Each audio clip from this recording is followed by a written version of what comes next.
And welcome to Hey Boomer, the show for those of us who believe that we are never too old to set a new goal or dream a new dream. My name is Wendy Green, and I am your host for Hey Boomer. And with Hey Boomer, I am on a mission to support and inspire older adults as we look for new beginnings, confront endings and transitions, and evolve into who we want to be. And how do I do that? I do that by bringing amazing guests onto the Hey Boomer show. And I do that by offering coaching, transition coaching to people who are looking for new beginnings and confronting endings and just want a little help along the way. So my amazing guest for this week is Elly Katz. She is the founder and executive director of Sages and Seekers. This is a nonprofit with the mission to develop empathy while combating social isolation and ageism. The Sages and Seekers 8-week intergenerational program has changed the lives of thousands of older adults and the younger adult people that they are working with. I believe, and I venture to say that Elly probably believes the same thing, that there are more similarities between the generations than we recognize. The problem is that we rarely speak to people from different generations. And through Sages and Seekers, they build conversations and opportunities for the older adults and the younger adults to come together in conversation. Before I introduce her to you, I just want to tell you about two things. One is about my good friend, Christine Baumgartner. And this is for any of my single listeners who may be frustrated with online dating, meeting the wrong people, or just frustrated with dating in general. So Christine is a dating coach and a fellow podcaster for a show called Let's Talk Dating. She has helped me come to terms with my dating life and, how I'm looking for somebody. Do I want to find somebody? All of those questions. And I would recommend her to any of you that are struggling in those areas. You can check her out. Her website is theperfectcatch.com. Don't you love that? The other thing I wanted to talk to you about is the coaching that I do. So let me encourage you to check out the coaching on the heyboomer.biz/coaching page. It's a 6-week program. And also the vitality assessment that you can get from the heyboomer.biz homepage. So let me encourage you to do those two things. In fact, you can check them out now while you are listening to us. And oh my goodness, we have so many wonderful visitors so far. All right, I am going to bring on my new exciting guest. I'm very excited to introduce you to Elly Katz. Hello, Elly. Good morning. Well, it's good morning here It's in good morning Los there. Angeles. Yeah, it's so good to see you. I'm good. I'm just so excited to have you on because I've been looking into Sages and Seekers. I know some people that are part of it, and I can't wait to share your story with everybody. So I'd like to start with what inspired you? It's like 13 years since you've started this, right? Yes. Yeah. So what inspired you? How did you get started in this? Well, it's actually a very interesting story. I was driving my 16-year-old to school, listening to NPR, and I heard this gentleman speaking about the state of the planet, and he used the word apocalypse. Mm-hmm. And I thought, wait, I have a 16-year-old. We can't be at an apocalypse now with the world. And then, I was white knuckling the steering wheel, what can I do? And he had what guess you would call a call to action. Mm, And he said that he felt if everyone on the planet chose something that they were passionate about and did something in that arena, that we could turn the world around. And so I remember thinking, I was a graphic designer at the time, and that's what I studied in school and had done all my life. And so I thought, well, I hope other people are listening because I don't really have the time for this. And then as I dropped my son off and I drove home, I started to think, well, he said, what are you passionate about? And I loved, ever since I was young, I loved talking to older adults. I mm, felt they were underutilized and disrespected. And it just always was upsetting to me because I thought they were fantastic human beings. So I'm driving and I get home and I thought to myself, yeah, I could do something with older adults. mm, And so I went into my office, I sat down, I thought about what do older adults want? And I thought, well, they don't want to be 16 again because I don't want to mm. be 16 Right, again. right. But that energy, that youthful vitality that young people bring into a room is just so life affirming and engaging. And so I thought, maybe I could do something with older adults and teens. And that was that. I went to, as I said, I knew nothing about education. I knew nothing. I'm not a gerontologist. I don't know much about, didn't know much about older adults. And so I just decided I'm going to go to some schools, see if I can get them interested in meeting, some kids interested in meeting older adults. And I'm going to go to some senior centers and see what they say. And I finally found some in the same town that would match and that said, yes, let's do it. And I'm not kidding you, Wendy. It was amazing. The very first meeting, I mean, I said to myself, I don't care if the kids don't like it. They're going to sit there and do a mitzvah because, they need to show respect and appreciate this other generation. Mitzvah, would you describe that for us people who Oh, don't know? okay. A mitzvah is a good deed. A good deed. I think it's Yiddish. It is. It's, Mhm. yeah. And so I just thought, they should Be step up polite. and do something wonderful. Mhm. But what was fascinating to me is that they were enjoying themselves. These 17 and 16-year-olds were laughing and asking questions. And my husband was doing documentary filming at the time, and I called him and I said, you have to bring your camera down to the senior center because this is weird. These kids really like it.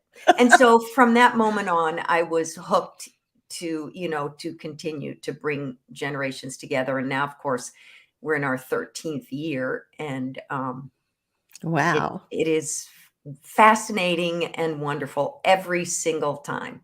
Wow, wow, wow. So this man on NPR telling this story inspired you. And how many of us hear things like that and we go, yeah, that would be good. But you did it. Ah, Good for you. I mean, what kind of fears did you face when you said, well, I'm going to do this? that's a great question. Wendy, I didn't have, and I'm a pretty fearful person. I have a lot of, moments of anxiety and fear, but I think I really felt like it was something that needed to happen. Mm. And so I had more determination than I did fear. It became sort of like when you go fishing and you throw out the line and you want to see what you get back. I just called, as many people as I could. And what was fascinating to me, I was very lucky because when I started Sages and Seekers, I lived in Boston, and the schools there are very competitive and they're very good. And I couldn't get into public schools at the start. So I went to the best private school, and I was very lucky. They signed on, were doing an after school program. And so I thought, I'm going to go to another private school and I'm going to tell them what we do. And I'm going to say, look, this school is doing it after school. Why don't you put it into your English department? Mm. And they put it into the English department. Then I went to another private school and said, you know, these guys, they're really interested in this social emotional learning program. And, maybe you could put it in your history department. And so that's the way I Wow. sort of made my way through the school system to build up a reputation. And So it was exciting, that is exciting, way Elly. more exciting than graphic design. I'll just say that. And then the senior centers supported you too. So you use the word social emotional learning. Now I would guess you didn't even know what that meant when you started. You're So right. there's been a huge learning curve for you. So what do the kids and the adults get out of this program? Great question. Well, I really appreciate that you asked me, did I know what that meant? And I didn't. And that was also a wonderful piece, is that I was learning so much about the education system, and what was important and what was being left out. And there is, and especially now, that 13 years ago, the smartphone did not have the grip that it has now. Right. And so now, um, empathy, Obama did a speech at Dartmouth, I think years, before I started Sages and Seekers, and before he was president, and he said that he felt the empathy deficit in the United States was worse than the fiscal deficit. And I started to do some research, and I found out that since 2010, there has been a huge decline in empathy for college students.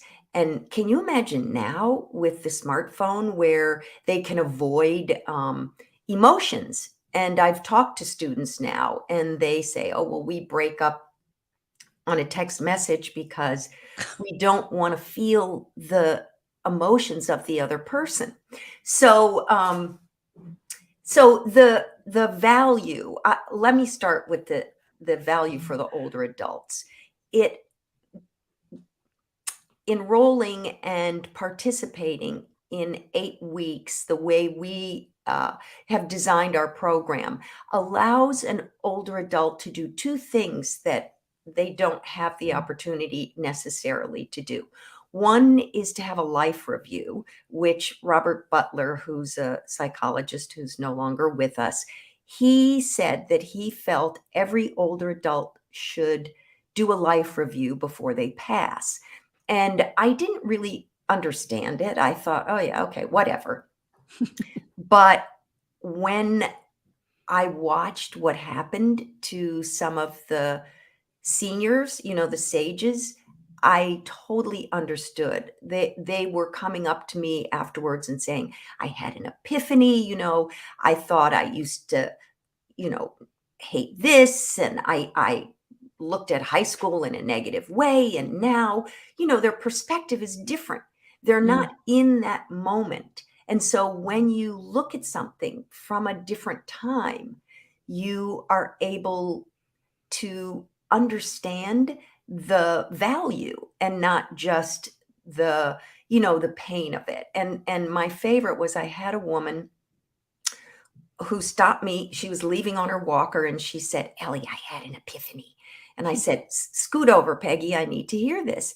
And she said, all my life, I thought my father hated me until I told my student the story of growing up in Germany during the war.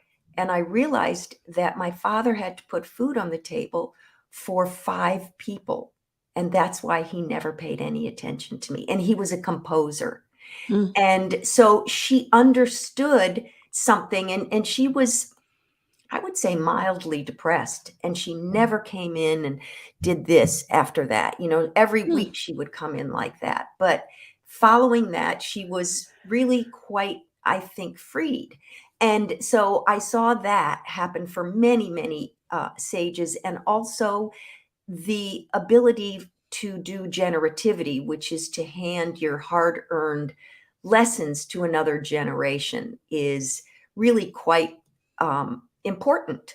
And so the sages are able to do that, and it gives them value and also relevance, because they're sharing information with someone who's a teenager. So they're Mm. learning and they feel more relevant. Mhm. For the teens, um, I'll tell you, it's very different since COVID.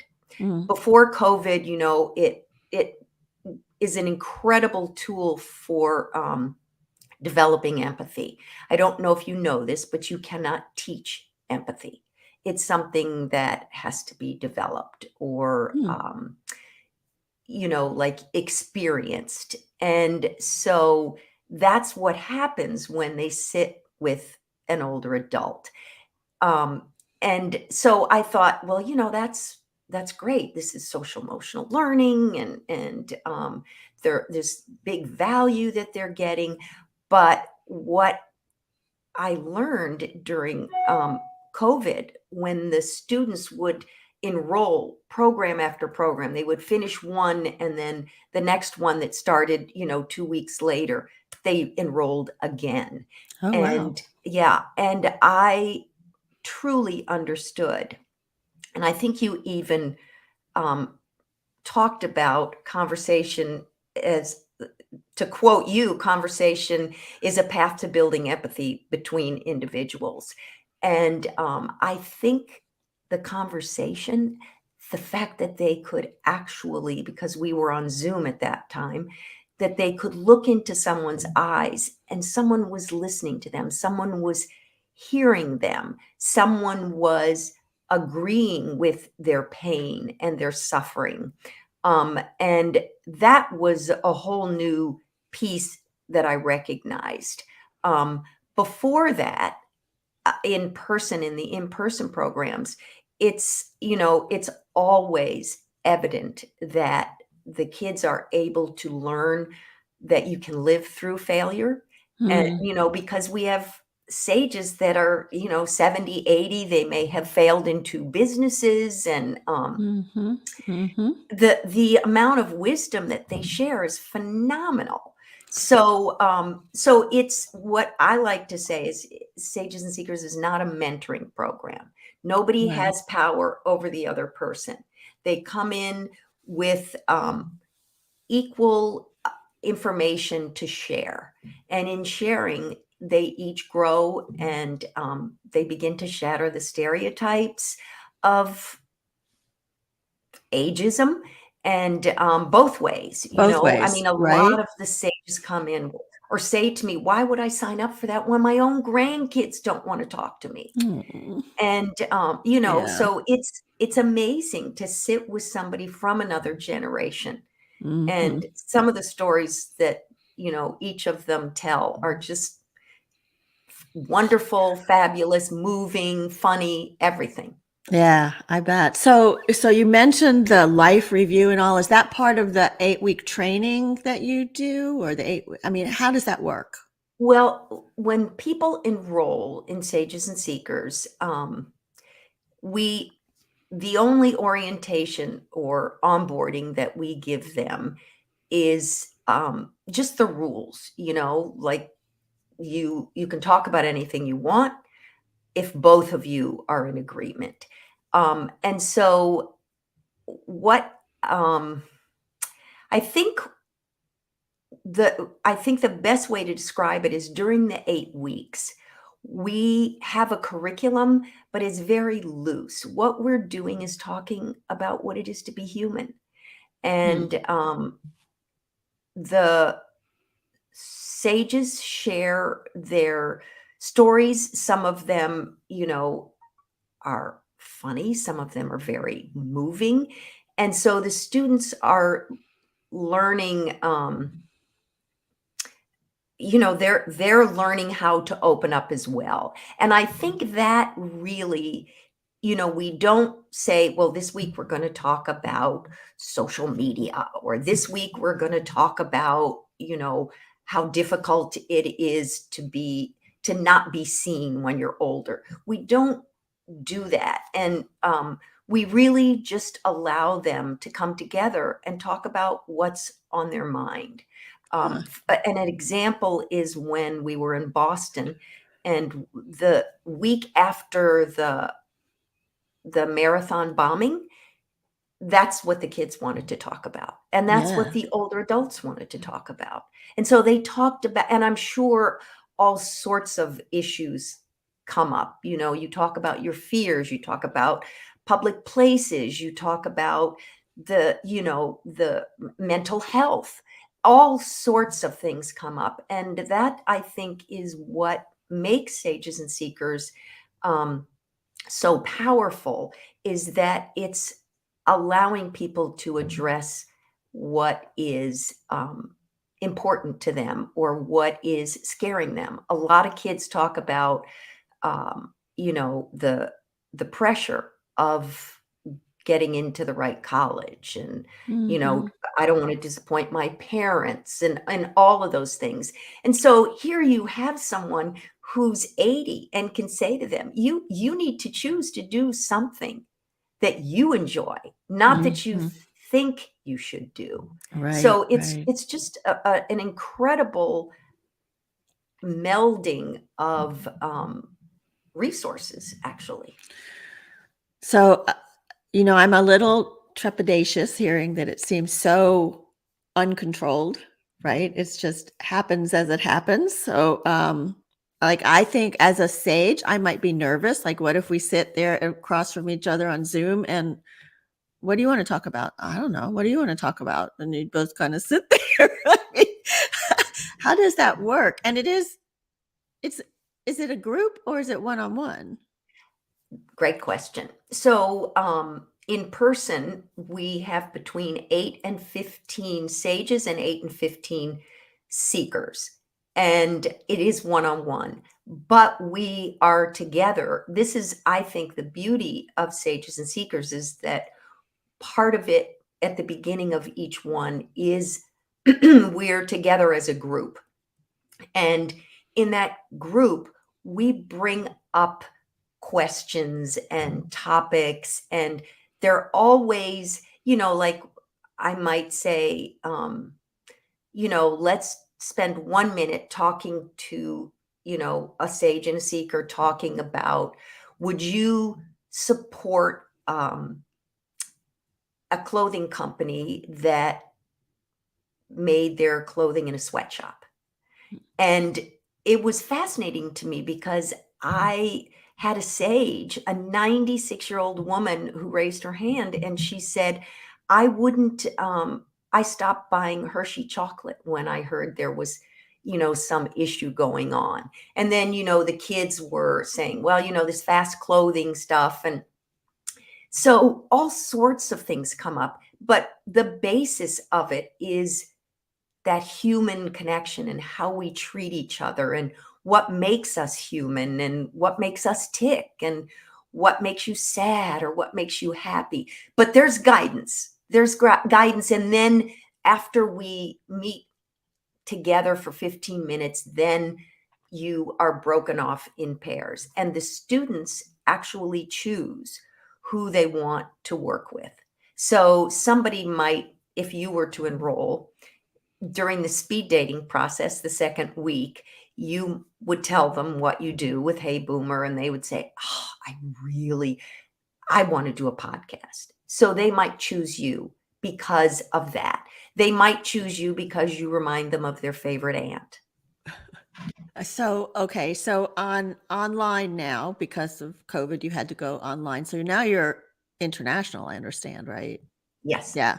So online now, do you also have that group experience and the speed dating to get to know each other? Yes. It's the same program, and that's why we keep it small. Online, it's only 8 and 8, because if the screen is filled with, all these tons of people, it's not intimate. And the point is to really get to know someone else. So we do the first helping to break down the stereotypes, and then they speed date, and then they're paired with somebody. So what we do is the first part is all in a group. You see everyone on the screen, and then they go into breakout rooms with the person that they've Okay. chosen to talk to. And we give them a topic if they are desperate. So you don't have to worry. You can do it and you'll have plenty to talk about. Yeah, I just know teenagers can be like, well, I have nothing. So, yeah. But there you go. There's a bias of mine that I need to overcome, right? Yes, Yeah. that's so great you could see that. Yes. Well, I do have to tell you this because I love this story. I asked my neighbors, they're a couple, to please go to the Larchmont Charter School because it was sort of nearby and I needed 2 more sages.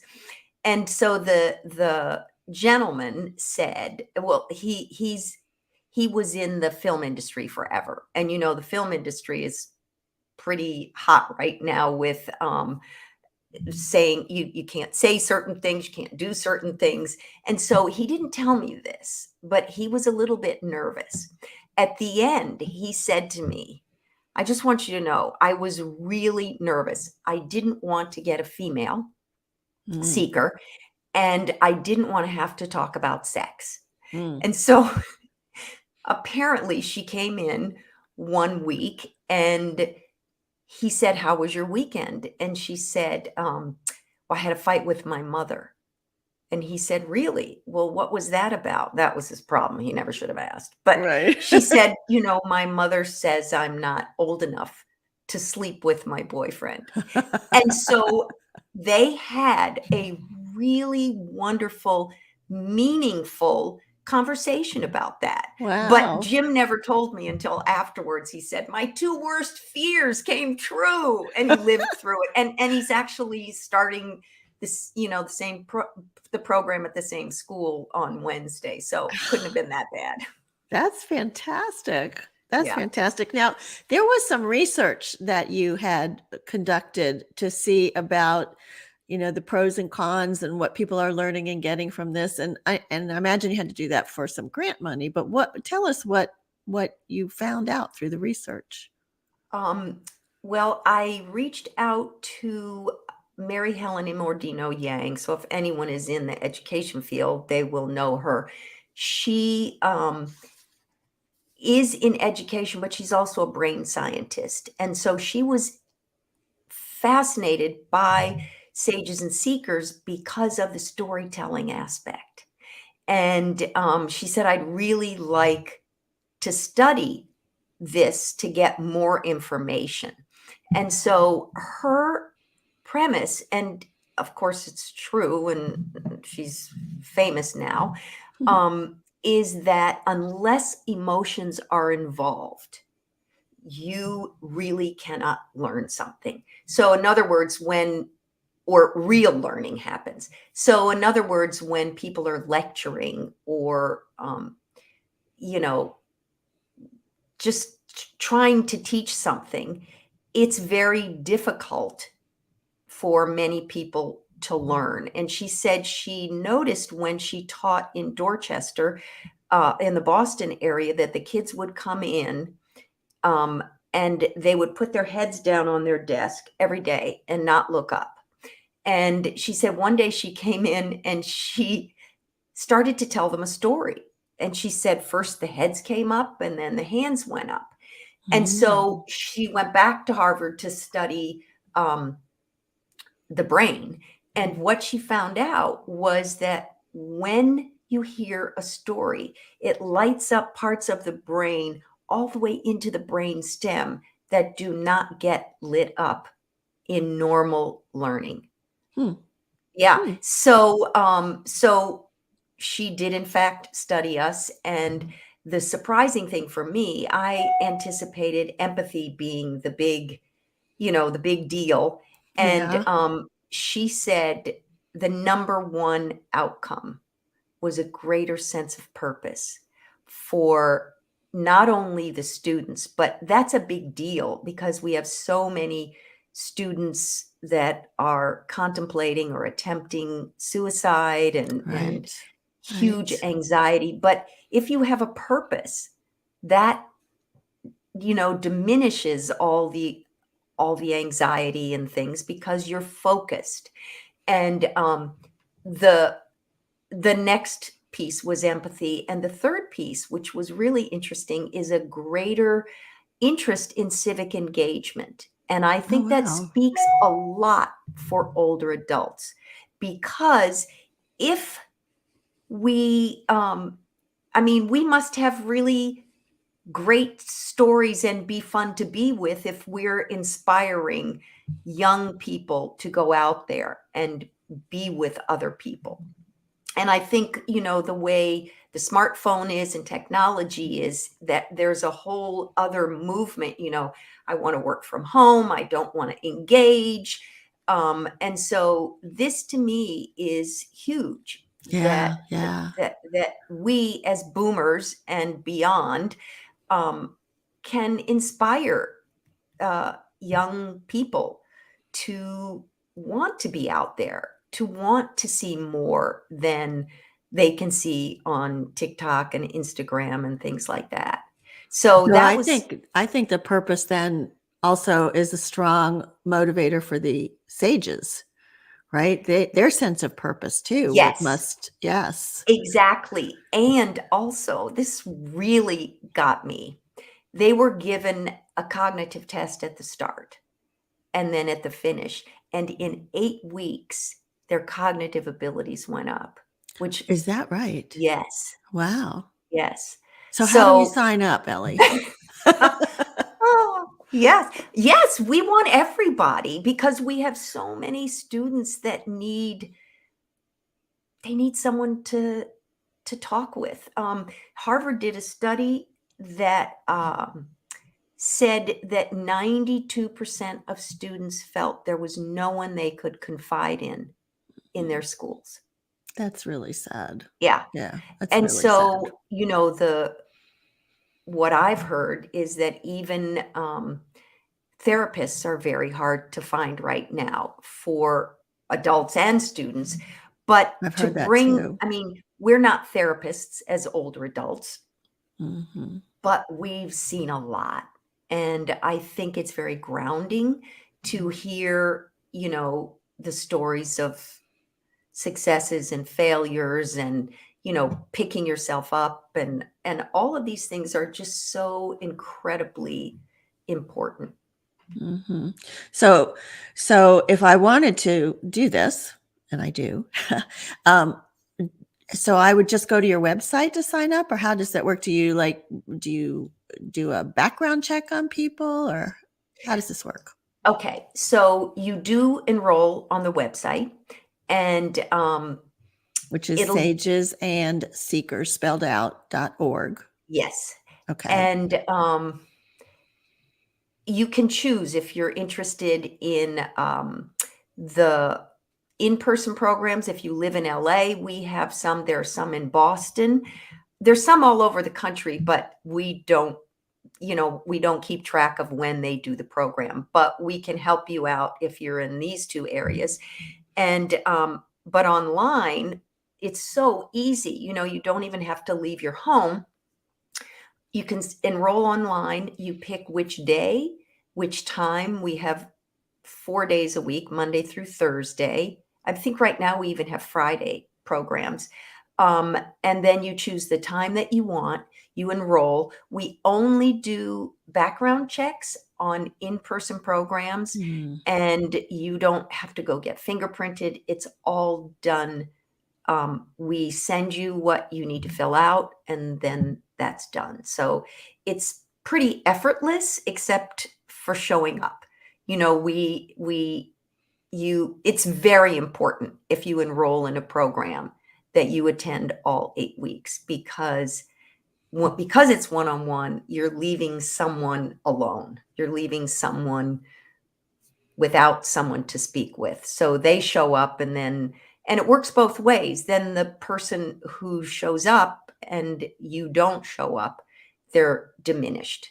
So It's I like, guess "Oh, that has happened before. it has happened. It has happened." And So, and sometimes, it's very valid, but sometimes, "Oh, I forgot."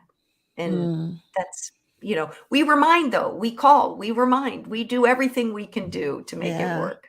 Well, there's a couple of people listening that have participated or are participating at Oh, this good. moment. I know. So I would love to hear. Let's see. Deb says 8 minutes for the first chat with a new person each week and 40 minutes for the in-depth with the seeker I am matched with for 7 weeks. That's been her experience. So I guess the 8 minutes for the first chat is the online dating kind of thing. Well, the first week, it's all the speed dating. But each week, thank you, Deb, for bringing that up, because I feel if we're really going to impact ageism, then what we've got to do is let them see not just one older person is interesting, but all of them are interesting. So that's the 8 minute. Every week, you get to sit with someone in the group for 8 minutes so that you can get to know other people. And Okay. it's really, we added that because we could see there were so many people who were not paired that were fascinated by each other. Interesting. And do you ever come back together as a group, like at the end and debrief or anything? We do. The last week is a debriefing, but the seventh week, the week before the final one, is tribute week, and the students are asked to write a tribute to their sage, and we ask them, please don't write their history. Mm. They know when their husband went to war. They know how many kids they had. They know where they went to school and what they do all day long. What we want to hear is, how were you impacted by Mm. this older adult? How did they change how you are going to move forward in the world? And that, if this is Deb's first time, just wait for that, Deb. You're going to love that one. It's really, many times there's tears and Tears. all I would think sorts of, so. it's great. It's great to be acknowledged for who you are and what you bring to the table. And so that's what we're asking the students to do. And it's a great lesson for them. I mean, we've had kids use their tribute as their college essay, even. Oh, Yeah, yeah, what a which great is, idea. yeah. Yeah. Yeah. Oh, we have another Deb who's signed up and she goes, I can't wait to get started.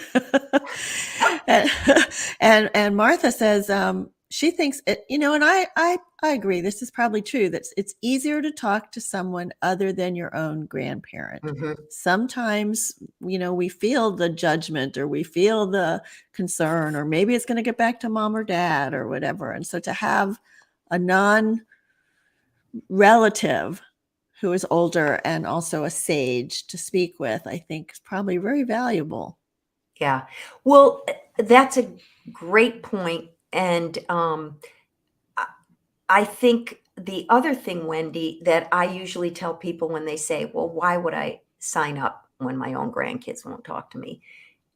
Is when you talk to your own grandkids, you are invested in their future. Absolutely. So you're coming at them with questions like, are you studying? Did you apply for college? Where are you going to go? What are you thinking about? Who are you hanging out with? Are you doing drugs? How many hours are you on your phone? I've read about that. And Right. so the fascinating thing to me is a lot of sages who have done the program have told me that it has improved their relationship with their grandkids because they ask deeper questions. They Ah, want to know more about them. And same with the kids. Like at the very beginning, I had a student during the debriefing, and he stood up and he said, "I wish I could talk like this to my own family." Yeah. And Yeah. now, I don't know why we don't think we can talk about, really important things and things that are on our mind. And I think, like you yeah. said, we're so invested that it makes it less safe sometimes to talk to your parents or your grandparents. So let me ask you about a takeaway, Elly, because Okay. unfortunately we're getting close to the end here. Okay. So what advice would you give to someone who might be inspired like you were, but who is like, I'm just a graphic designer. How can I do something like this? Oh, I'm so glad that you asked that. I really think the idea of an encore career, like stepping up again and feeling the power that you have as an older adult with your years of experience and wisdom, and finding something that you're passionate about. I think that's the key, is if you're passionate about it, you're not going to have the fear and the defeat and all those things. You really feel like you're on a mission. And Mhm. if it doesn't go anywhere, you've grown. So I Absolutely. say, it doesn't matter what your background is, step up, find something that is exciting to you. You can always call me. They can call me. I have a million ideas of what I want to do that, when I hand over Sages and Seekers to somebody else. So here you go. She just invited you to call her. I'm going to give you her email address. You can reach her at ekatz, Katz, at sagesandseekers.org. And you spell it out, sagesandseekers.org. So you can reach Elly that way. You can check out her website at sagesandseekers.org. And I love some of the pictures on there. Oh my gosh. It makes me wish that there was some in person, but I imagine as I'm looking at what Deb says, the bonding happens in person or not in person. It just happens by fabulous. Thank you, Elly. Oh, thank you, Wendy. I really appreciate it. It's always fun to talk about something you love. So, I know, right? And to find that passion, I totally agree with you on that. I mean, this has been my passion, this, Hey Boomer, sharing stories like yours, coaching people who are looking for how to, live into their passion. Great. I want to give a quick shout out to the Greenville Podcast Company for their expert editing and production of the Hey Boomer podcast, which is available on all of the podcast apps. And this one will also be available in the next day or so. Also, I wanted to invite you to download the vitality assessment from heyboomer.biz. Whoops, that's the perfect catch. So check out Christine on The Perfect Catch. But also go to heyboomer.biz to download your vitality assessment. And then if you find that you are a little diminished in your vitality and you want to get excited and pumped up and move forward, then let's talk on the heyboomer.biz/coaching website. You can schedule a complimentary 20-minute session, which generally goes about 30 minutes. And it's a lot of fun. You'll get some insights from that as well. And who is coming up next week? Next week, it's another Wendy. I know, we're going to have trouble figuring out who's talking. Her name is Wendy Battles, and she is the host of a podcast called Reinvention Rebels, but that's her part-time job. She also works at Yale University as their cybersecurity awareness expert. Can you imagine? I know. But the Reinvention Rebels is all about women over 55 who have, like you, Elly, and like I, found their next passion, found their next thing that they are just so excited about doing. So she has so much energy. I just can't even compete. But I always like to leave you with the belief that you can live with passion, you can live with relevance, and you can live with courage. And remember that you are never too old to set another goal or dream a new dream. My name is Wendy Green, and this has been